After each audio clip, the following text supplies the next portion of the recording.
नमस्कार. रोज मुलांच्या डब्यासाठी काय द्यायचं तुम्हाला सुद्धा प्रश्न पडलाय, तर आज मी तुमच्याबरोबर शेअर करणार आहे टिफिन सिरीज एपिसोड 1, ज्यामध्ये आपण हिरव्या मुगापासून ढोकळा बनवतोय. 1 कप हिरवे मूग रात्रभर पाण्यामध्ये भिजवले, त्यामध्ये 1 हिरवी मिरची, आलं आणि अर्धा कप दही घालून मिक्सरला बारीक वाटून घेतलं. वाटलेल्या बॅटरमध्ये 3/4 कप रवा, चवीनुसार मीठ, अर्धा चमचा जिरे आणि थोडंसं पाणी घालून बॅटर छान असं मिक्स करून घेतलं. रेस्ट करण्यासाठी 10 मिनिटं बॅटर ठेवून द्यायचं. साईडला इथे कढई स्टीम करण्यासाठी ठेवून द्यायची आहे. बॅटर 10 मिनिटं रेस्ट झाल्यानंतर त्यामध्ये 1 चमचा इनो घालून घ्यायचा. थोडंसं पाणी घालून पुन्हा एकदा बॅटर मिक्स करून घ्यायचं.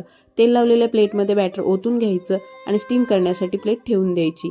5 मिनिटं हाय गॅसवरती आणि 10 मिनिटं लो गॅसवरती आपल्याला हा ढोकळा छान असा स्टीम करून घ्यायचा आहे. 15 मिनिटांनी परफेक्ट ढोकळा स्टीम झाला आहे. पूर्णपणे प्लेट थंड करून घ्यायची आणि याचे पीसेस कट करून घ्यायचे. तयार झालेला ढोकळा तुम्ही असाच सुद्धा सर्व करू शकता. इथे मी याला एक तडका दिलेला आहे. त्यासाठी पॅनमध्ये 1 चमचा तेल गरम केलं. त्यामध्ये 1 चमचा तीळ, मोहरी आणि थोडीशी कोथिंबीर घालून ढोकळ्याचे पीसेस घालून छान असे परतून घेतले. टोमॅटो सॉस बरोबर हा ढोकळा मी टिफिनमध्ये पॅक केला. तुम्ही सुद्धा तुमच्या मुलांसाठी ही रेसिपी नक्की करून बघा. व्हिडिओला लाईक करा आणि अशाच नवनवीन रेसिपीसाठी चॅनलला सबस्क्राईब करा.